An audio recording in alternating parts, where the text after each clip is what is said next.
যদি তোমাকে জিজ্ঞেস করি পৃথিবীর সবচেয়ে ধনী ব্যক্তির নাম কি, উত্তরে বলতে হবে ইলন মাস্ক। যদি জিজ্ঞেস করি মাত্র 10 বছর বয়সে প্রোগ্রামিং শিখে কে সবাইকে চমকে দিয়েছিল, বলতে হবে ইলন মাস্ক। যদি জিজ্ঞেস করি বৈদ্যুতিক গাড়ি, মহাকাশ ভ্রমণ এবং সৌরশক্তি নিয়ে কাজ করে কে পুরো পৃথিবীকে বদলে দিয়েছে, বলতে হবে ইলন মাস্ক। হ্যাঁ, ইলন মাস্ক। মাত্র 12 বছর বয়সী যিনি নিজের তৈরি একটি কম্পিউটার গেমস বিক্রি করে প্রথম $500 ইনকাম করেছিলেন, আর বর্তমানে তিনি টেসলা, স্পেসএক্স, পেপাল, স্টারলিংকের মতো পৃথিবী বিখ্যাত কোম্পানি প্রতিষ্ঠা করে পুরো মানবজাতির ভবিষ্যৎটাই বদলে দিয়েছে।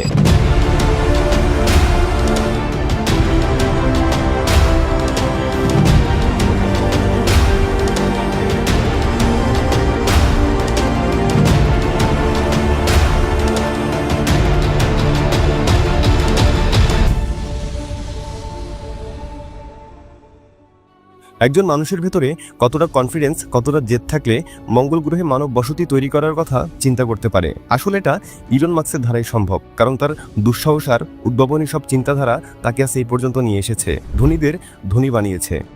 বন্ধুরা, কেমন হবে ইলন মাস্ক তার পুরোটা জীবনে যা যা শিখেছেন, যেভাবে তিনি পুরো পৃথিবীকে বদলে দিয়েছেন, তা যদি আমি তোমাকে শুধুমাত্র একটি ভিডিওর মাধ্যমে শিখিয়ে দিই, অবশ্যই ভালো হবে, তাই না? যদি তাই হয় তবে আগামী 10 থেকে 12 মিনিট ধৈর্য ধরে নিজের জন্য, নিজের ভবিষ্যতের জন্য হলেও ভিডিওটি শেষ পর্যন্ত দেখো, কারণ আজ তুমি সেই ভাষণটি শুনতে যাচ্ছ যে ভাষণ শুনে হাজার হাজার মানুষের, হাজার হাজার শিক্ষার্থীদের জীবন বদলে গিয়েছে। 2012 সালে ক্যালটেকের স্নাতক উৎসবে ইলন মাস্ক একটি স্পিচ দিয়েছিল, যেটিকে বিশ্বের অন্যতম সেরা বক্তব্যগুলোর মধ্যে একটি মানা হয়। আর আজ আমি তোমাদের সেই বক্তব্যটি বাংলায় রূপ দিতে যাচ্ছি, যেখানে কণ্ঠ তো আমারই থাকবে, কিন্তু কথাগুলো থাকবে কখনো হার না মানা সেই ইলন মাস্কের। তো চলো শুরু করি। যখন আমি ছোট ছিলাম তখন আমি নিজেই বুঝতাম না যে আমি কি করতে যাচ্ছি। সারাদিন কম্পিউটার গেমস আর বই পড়া নিয়ে ব্যস্ত থাকতাম। সে সময় শুধু একটা কথাই জানতাম, আর সেটি হলো যদি কেউ একটা সফটওয়্যার বানিয়ে বিক্রি করতে পারে তাহলে নাকি অনেক টাকা পাওয়া যায়, আর আমিও যদি সেটা করতে পারি তাহলে সেই টাকা দিয়ে আমি আরও ভালো একটা কম্পিউটার কিনতে পারবো। ছোটবেলা থেকেই আমার মধ্যে নতুন কিছু খুঁজে বের করার প্রচুর আগ্রহ ছিল। আমার মাথায় এমন সব চিন্তাভাবনা ঘুরপাক খেত যেগুলো শুনলে হয়তো লোকে আমাকে পাগল বলবে।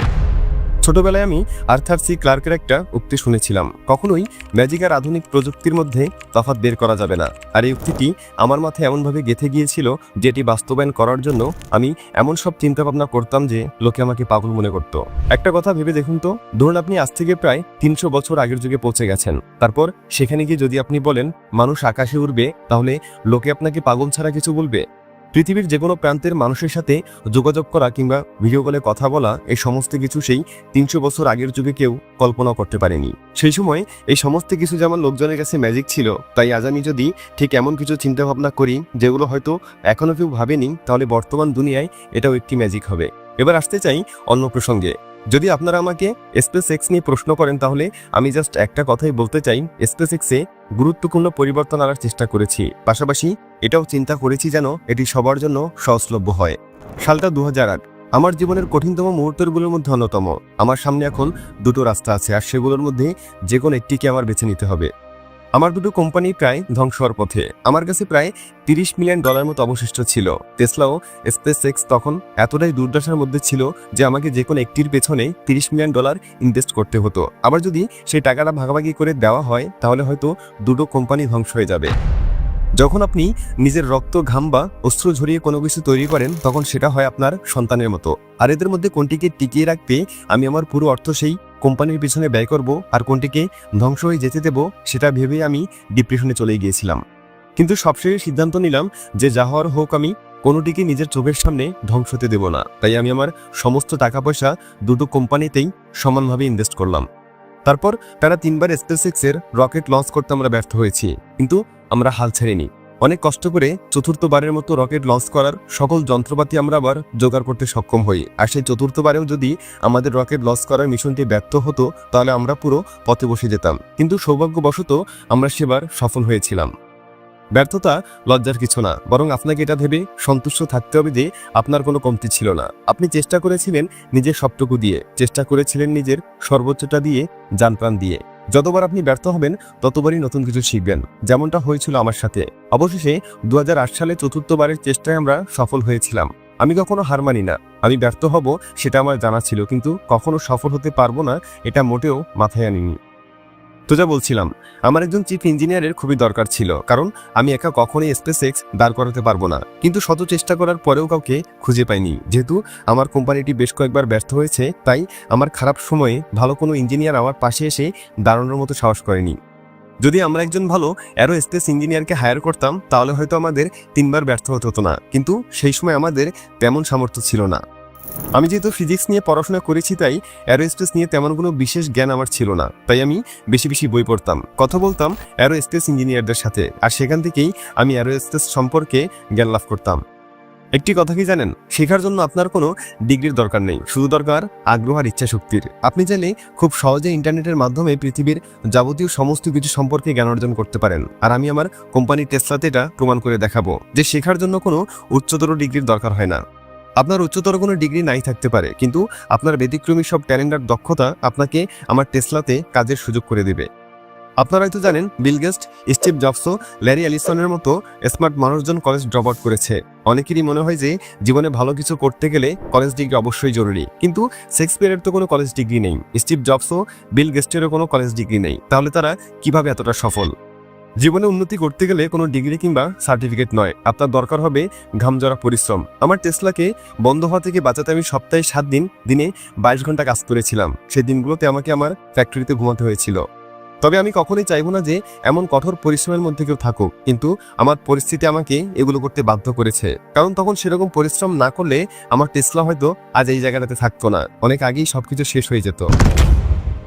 সালটা 1995। নেটস্কেপ ডেটা ছিল তখনকার সময়ের একমাত্র ইন্টারনেট কোম্পানি। সেই কোম্পানিতে চাকরির জন্য আবেদন করেছিলাম, কিন্তু সেখানেও আমাকে ব্যর্থ হতে হয়েছিল। তারা কেউ আমার সাথে কোনো যোগাযোগ করেনি। বেশ কিছুদিন আমি অপেক্ষা করেছিলাম, তারপর বুঝে গিয়েছিলাম যে আমার আর চাকরিটা হবে না। তাই আমি সিদ্ধান্ত নিলাম যে নিজেই ইন্টারনেট নিয়ে কিছু একটা শুরু করব। সে সময় স্ট্যানফোর্ড ইউনিভার্সিটিতে আমার পিএইচডির ক্লাস শুরু হওয়ার পথে। তাই আমি সেখানকার একজন শিক্ষকের সাথে আলাপ করতে গেলাম যে আমি নতুন একটা কোম্পানি শুরু করতে যাচ্ছি। দুর্ভাগ্যবশত সেখানে ব্যর্থ হয়ে গেলে আবার ফিরে এসে আমি কি পিএইচডি করতে পারবো? আর সেখানকার শিক্ষকরা আমাকে আশ্বাস দিয়েছিল যে আমি আবার চাইলে ফিরে এসে পিএইচডি শুরু করতে পারবো। আর তারপরই আমি এবং আমার ভাই মিলে খুলে বসলাম আমাদের প্রথম কোম্পানি চিপ2। সে সময় আমার কোনো আবাসিক অ্যাপার্টমেন্ট ভাড়া নিতে পারিনি, ভাড়া নিতে হয়েছিল ছোট্ট একটি অফিস। আর সেই অফিসের সোফায় আমরা ঘুমাতাম। দুজনের জন্য ছিল শুধুমাত্র একটি কম্পিউটার। না ঘুমিয়ে রাতভর জেগে থেকে আমাকে পরিশ্রম করতে হয়েছিল। যখনই আপনি নতুন কিছু শুরু করার কথা চিন্তা ভাবনা করবেন, তখন অবশ্যই শুধুমাত্র সেটিই শুরু করবেন যেটি সম্পর্কে আপনার যথেষ্ট পরিমাণ ধারণা আছে। নিজের উদ্দেশ্য এবং স্বপ্নগুলোর প্রতি ফোকাস রাখা পৃথিবীর সমস্ত মানুষের অন্যতম দায়িত্ব। খুব সিরিয়াসভাবে আপনাকে চিন্তা করতে হবে যে আপনি কি করতে যাচ্ছেন, কেন করতে যাচ্ছেন। কোনো কারণবশত আপনি সফল না হলে আপনাকে লোকজন কি কি কথা শোনাতে পারে, এই সমস্ত কিছু চিন্তা ভাবনা করেই আপনাকে নিজের কাজ শুরু করে দিতে হবে। রিস্ক ছাড়া লাইফ কখনো ফিক্স হয় না। আপনাকে হাড়ভাঙা পরিশ্রম করতে হবে। সপ্তাহে 80 থেকে 100 ঘন্টা নিজের কাজে লেগে থাকতে হবে। বাকিরা যেখানে সপ্তাহে 40 ঘন্টা পরিশ্রম করে, সেখানে আপনি যদি সপ্তাহে 100 ঘন্টা পরিশ্রম করেন, তাহলে বাকি সবাই 1 বছরে যে অর্জন করতে পারবে, আপনি শুধুমাত্র 4 মাসেই তাদের চেয়ে বেশি অর্জন করে ফেলতে পারবেন। তবে আপনি যাই শুরু করেন না কেন, সেটা অবশ্যই আপনার পছন্দের কাজ হতে হবে। কারণ সেটা যদি আপনার স্বপ্ন না হয়, তাহলে কয়েকদিন পর আপনার মনোবল আর ইচ্ছা শক্তি একদম ভ্যানিশ হয়ে যাবে। আপনি যদি আপনার কাজকে পছন্দই না করেন, তাহলে সেটিকে সামনের দিকে চালিয়ে নিয়ে যেতে পারবেন না। আপনার কাছে তখন দায়িত্বকার বোঝা হয়ে দাঁড়াবে। ছোট্ট এই জীবনে আপনি যাই করেন না কেন, এটা হওয়া উচিত আপনার পছন্দের কাজ। নিজের প্রতিদ্বন্দ্বীদের টপকিয়ে সামনে এগিয়ে যাওয়া কোনো সহজ কাজ না। অন্যদের থেকে কিভাবে এগিয়ে যাওয়া যায় সেটা আপনাকেই খুঁজে বের করতে হবে। আপনাকে মনে রাখতে হবে যে কেউ আপনাকে রাস্তা করে দেবে না, নিজের রাস্তা নিজেকেই তৈরি করে নিতে হবে। আপনাকে সেই সমস্ত বিষয় খুঁজতে হবে যেগুলোর ডিমান্ড অনেক কিন্তু চাহিদা কম, কিংবা এমন কিছু যা সবাই কল্পনাতে সীমাবদ্ধ রাখে। আর আপনার কাজ হলো নিজের মেধা দিয়ে তা বাস্তবায়ন করা, নিজের পরিকল্পনা দিয়ে সকলের কল্পনাকে বাস্তবে রূপ দেওয়া। আপনি যা করার কথা ভাবছেন তা যদি আপনার আগে অন্য কেউ শুরু করে সাফল্যের দেখা পেয়ে যায়, তাহলে তো আর তার সাথে হয়তো প্রতিযোগিতা নেওয়ার দরকার নেই, তাই না? আপনাকে এমন কিছু খুঁজে বের করতে হবে যা সবাই চায় কিন্তু দেওয়ার মতো কেউ নেই। আর আপনাকে হতে হবে সেই ব্যক্তি যিনি সে চাহিদাকে পূরণ করতে পারবে। আপনি নতুন কোনো কোম্পানি শুরু করেন কিংবা কোনো কোম্পানিতে জয়েন করেন, সেটা দেখার বিষয় না। দেখার বিষয় হলো আপনি কাদের সাথে কাজ করছেন, তারা আপনার জন্য কতটা সাপোর্টিভ, তারা আপনার সাথে কতটা মানানসই, তাদের চিন্তাভাবনার আপনার চিন্তাভাবনা এক কিনা, তারা আপনার মতো কঠোর পরিশ্রম করার মানসিকতা রাখে কিনা। এই সমস্ত কিছু জেনে আপনাকে একটা টিম তৈরি করতে হবে। খুঁজে বের করতে হবে বিশ্বাসী, এক্সপার্ট, দক্ষ, এনার্জেটিক মানুষদের, যারা তাদের স্বপ্ন পূরণে নিজের সর্বোচ্চটা দিয়ে চেষ্টা করার মনোভাব রাখে। আপনার কোম্পানির সাফল্য নির্ভর করবে আপনার কোম্পানিতে কাজ করা লোকদের দক্ষতা ও কাজের কোয়ালিটির উপর, তারা কতটা পরিশ্রমী ও হার্ডওয়ার্কিং তার উপর। আপনাকে অত্যন্ত দক্ষতা ও বুদ্ধির সাথে পদক্ষেপ নিতে হবে। অযথা এমন কোনো কিছুর পেছনে টাকা ব্যয় করবেন না যেগুলো আপনাকে প্রফিট এনে দেয় না। আপনাকে বুঝে শুনে বিনিয়োগ করতে হবে এবং শুধুমাত্র সেই সমস্ত জিনিসের উপর বিনিয়োগ করতে হবে যেগুলো থেকে আপনার বেনিফিট আসে। বাকিদের সাথে তাল মিলিয়ে চলার কোনো দরকার নেই। আপনাকে নিজের মতো চলা শিখতে হবে। অন্যদের ফলো করে জীবনে কখনোই উন্নতি করতে পারবেন না, কারণ আপনি যাদের ফলো করেন তারা তাদের পদক্ষেপে সাকসেসফুল হওয়ার পরই আপনি সে পদক্ষেপ গ্রহণ করেন। এক্ষেত্রে লোকজন আপনার কাছে কেন আসবে? কারণ সবার কাছে তো তারা পরিচিত যাদেরকে আপনি নিজেই ফলো করেন। তাই কাউকে নকল না করে ভিন্ন কিছু তৈরি করা শিখতে হবে। ভাবতে হবে গভীরভাবে, যে ভাবনা আপনাকে খুঁজে দেবে সাফল্যের পথ। জীবনে ঝুঁকি তো নিতেই হবে, আর ঝুঁকি নেওয়ার সবচেয়ে সঠিক সময় হলো যৌবনকাল, কারণ সে সময় আপনার কোনো বাধ্যবাধকতা থাকে না, আর আপনার বয়স যত বাড়তে থাকবে ততই আপনার উপর দায়িত্বভার জমাতে শুরু করবে। আর তখন কোনো কাজে ঝুঁকি নেওয়া একেবারেই উচিত নয়, কারণ তখন ঝুঁকি নেওয়া মানে আপনি একা ঝুঁকি নিচ্ছেন না, আপনার পরিবার আর প্রিয়জনকেও ঝুঁকিতে ফেলছেন। তাই আমি আপনাকে বলছি, জীবনে এসব বাধ্যবাধকতা আসার আগেই আপনাকে ঝুঁকি নিতে হবে।